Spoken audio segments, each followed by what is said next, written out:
Okay, maganda yung first impression natin kay Colette. Paano naman sa ating girl? Yun, patay. Okay. Ano ba ang impression nyo kay Fiang? Binsoy? Matapang ho talaga sa ito eh. Palaban. Palaban ho kasi talaga eh. Well. Ikaw, JM, anong first impression mo kay? First impression ko talaga dito, mainhin talaga. Hindi pa nagsiyasalita noon.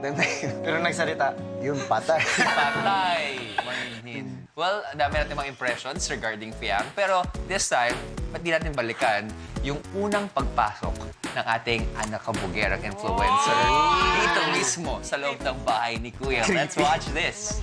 Noong ikatlong linggo, 2 mystery housemates ang pumasok sa bahay ni Kuya.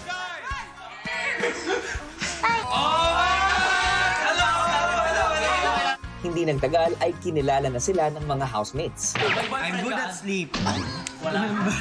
Grabe yung tanong. Walang preno. Para matanggal ang mga maskara at tuluyang makilala yung dalawa. Kailangan nilang mapagtagumpayan ang isang task, mag-manual face filter habang sumasayaw.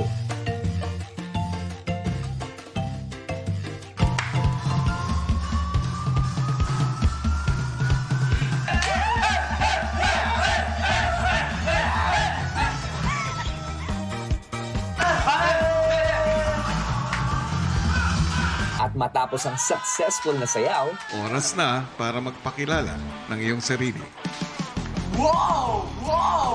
Hi, I'm Jan. I'm 18 years old.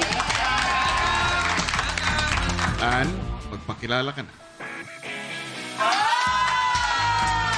Sophia Smith, 18 from Mandaluyong. Pero you can call me Fiang. ano nga kaya ang naging epekto ni Fiang sa pagkakaibigan ng lahat sa bahay ni Kuya? Welcome muli sa aking bahay.